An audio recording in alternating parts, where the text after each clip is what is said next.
Samantala, itinuturing naman ng Office of Civil Defense na hardest hit area ng Bagyong Opong ang Masbate.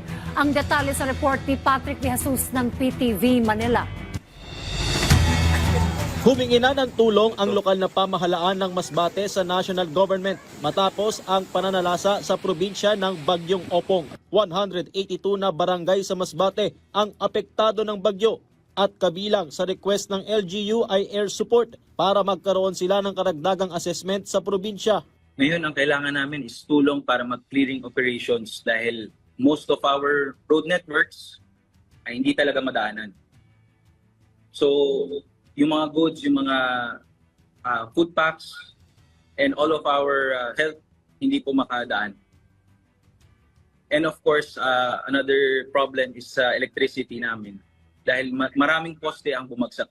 We take note po dito sa request nyo or observation. We'll work closely with our RD, si RD Yucot. Nandito rin naman. We'll make sure na makarating itong mga tulong or yung mga request nyo po ay ma-actionan kaagad.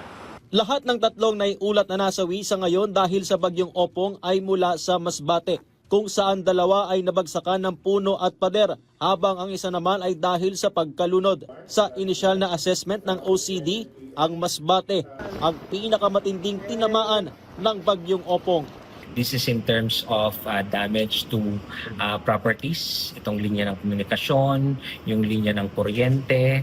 Diba, kanina naririnig natin, no, pati mga kabahayan, no, mga light materials na mga kabahayan. And then ito lang nga po dun din sa nasawi. Tinitiyak naman ng OCD ang koordinasyon sa lahat ng probinsya at walang problema sa komunikasyon sa ngayon. We have redundant communication system naman in effect to make sure that we continuously get updates or do the necessary coordination. 128,000 na pamilya o katumbas ng 433,000 na individual ang sinailalim sa preemptive evacuation dahil sa Bagyong Opong, partikular sa Bicol Region, Eastern Visayas at Mimaropa. Patrick De Jesus para sa Pambansang TV sa Bagong Pilipinas.